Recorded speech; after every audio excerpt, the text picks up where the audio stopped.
Napakaganda nitong sinabi na ito. Isa po ako sa nagtanong nito at ito ay parte ng interview namin kanina. Haba ng interview namin sa kanya, 2 oras kalahati. Pero ito, magandang mapakinggan nyo. Napaka-importante nito. 4 na distrito sa bansa ay 0 ang allocable budget. 2 sa Davao City, 1 sa Davao del Norte, at 1 Sino ba yung mga nandun? Kasi Ayun, 2 sa Davao City, Zamboanga. Congressman Puro Davao Pulong, Ungab, Bebot Alvarez, at Kimer Olaso. Nako! Yung sa sinabi mo niyan, lalo manggagalaiti si Boying. Lalo manggagalaiti yung mga Pinklawan. At higit sa lahat, lalo manggagalaiti yung mga BBM. Kasi gusto nila lahat ng bagay, kasalanan ng Duterte. Sila pala yung walang allocable budget. 4 lang. Sabi nga niya, pati nanay niya meron. Pero ito, 4 lang. Bigyan niya, pambira. Hindi nyo naman binigyan. Ako magugulat kayo siguro. Ako hindi ako nagugulat kung mangyari ito. Pero malamang doon sa Cabral Files, walang korupsyon na ganap sa Duterte. Karamihan nangyari on the 19th Congress. Meron man nung panahon ni PRRD, pero talagang nag 5 times, nag 10 times ngayong 19th Congress. At wala sa listahan di umano ang Duterte.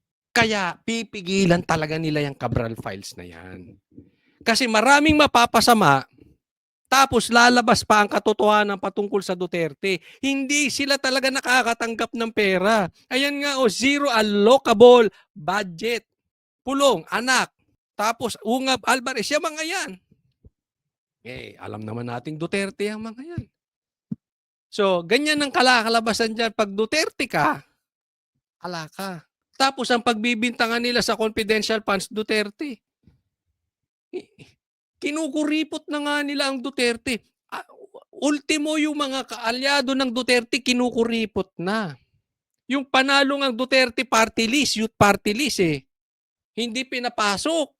Kahit silang pinakamalaki ang boto, 3 upuan sa Congress, hindi pinapasok. Ganyan po nila gapitin ang Duterte. Tapos sila pa magkakaroon sa flood control projects. Matindi to. Sasabihin naman, maka Duterte, hindi ganun. Kasi yung listahan daw niya ng Cabral Files, may alam ng DPWH. Alam nila Vince Dizon. Alam ng marami. Pwede nilang i-counter-check. Nagtataka naman ako kay Boeing, bakit ayaw i-counter-check? If I'm not mistaken. At dapat lang ikumpirma ng DPWH, totoo ba ito o hindi? Yan. Kasi factual naman yan Yes. Pangalawa, sa list of proponents ng insertions nandiyan din po. At kaya parang ikinalungkot ng ibang mga nag-i-interview na tinanong ako, meron ba si Duterte dyan? Sabi ko, wala. Parang hindi yun yung sagot na gusto nilang marinig Pwede mong sagutin o... Ito naman si Coach Oli, ang gulo, tanong ng tanong.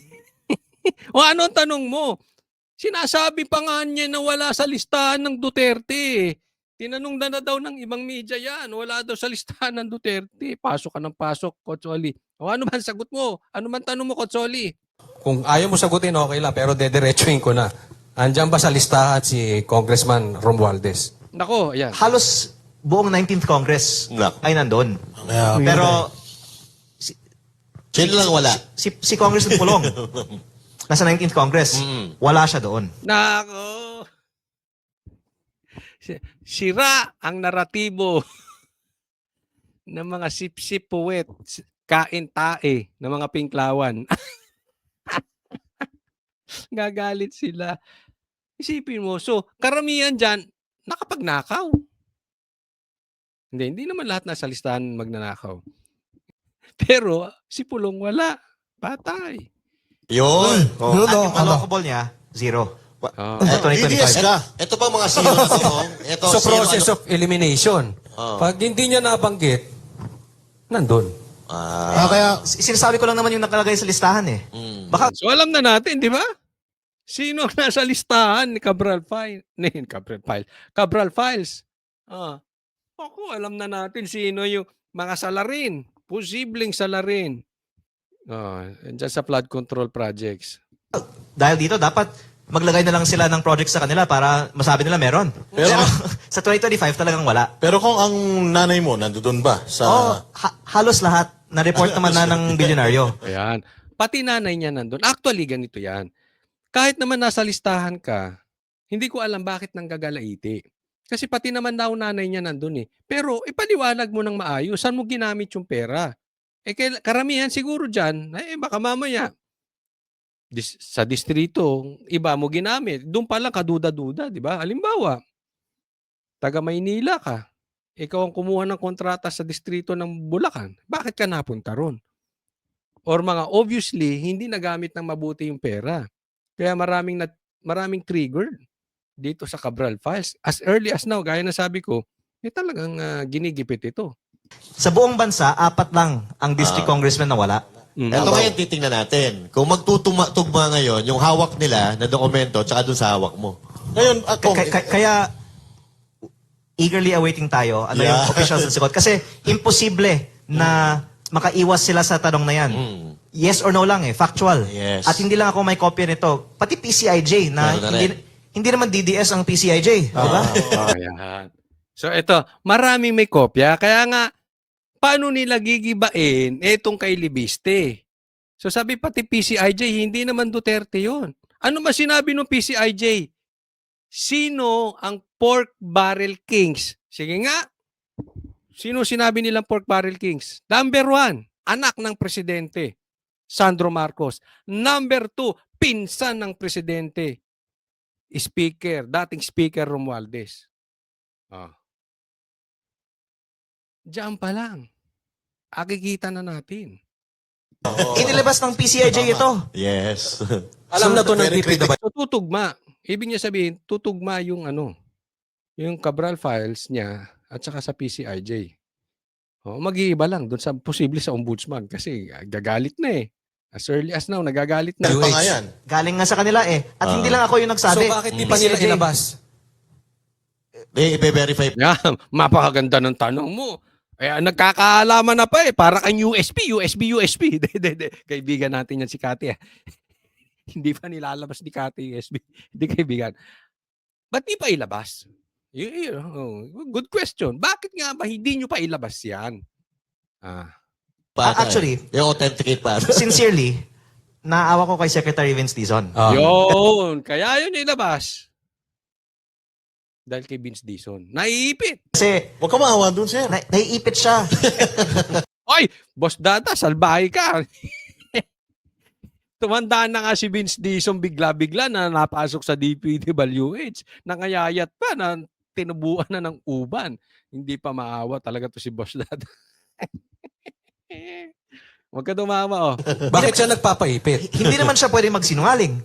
Kaya, kung napansin nyo, mula nung namatay si Yumaong Yusek Cabral, hindi na siya nagpa-presscon. Yes. Tsaka napapansin ko kung parang yung usapan, pagka papunta na doon, idinadivert niya eh. Medyo, parang makaiwas lang ba? Pero, So again, kung... maawa naman tayo sa kanya. Ayan, pwede. Napasimangot ako dyan, no? Maawa. Maawa kasi, alam niya eh. Alam niya may access siya doon. Nasa DPWH secretary siya ngayon, di ba? Nilagay siya roon. Hindi naman siya pwedeng magsinungaling sa taong bayan. Nagigets nyo? Maayos naman din ito. As far as I know, yung dati, natanggal, wait lang. Maayos to si Cabral. Si Vince Dizon. Kaya lang, naipit siya ron. So, hindi naman siya pwede magsalita. Hindi rin siya pwede magsinungaling. Kaya nga, ito sasabihin ni Coach Oli. Pwede. Buti na ito si So maawa Kaaway pa tayo eh. sa kanya na manahimik na lang siya. Parang wala siyang alam. Ganun ba? Sila. Alam ko bakit tinanong ko yon? To emphasize. Yan. Yung style ko yan, tatanong ko para maliwanag. Maawa tayo sa kanya. Tumahimik na lang siya. Kayo ba? Anong sa tingin ninyo? Kayo naman tatanungin ko. Maawa tayo sa kanya? manahimik na lang si Dizon. Since hindi naman siya pwedeng magsinungaling, hindi niya naman pwedeng ilaglag itong mga nasa files. O dahil ikaw ay empleyado ng Pilipino, dapat isipin mo yung taong bayan. Sabihin mo kung ano yung talagang nasa listahan. Huwag kang matakot dyan sa mga amo mo kung nanglaglagay sa'yo. Dyan sa mga kaibigan mo sa gobyerno. Kayo, dapat bang magsalita si Vince Dizon? Nasabi natin eh. Ganda ng ngiti ko.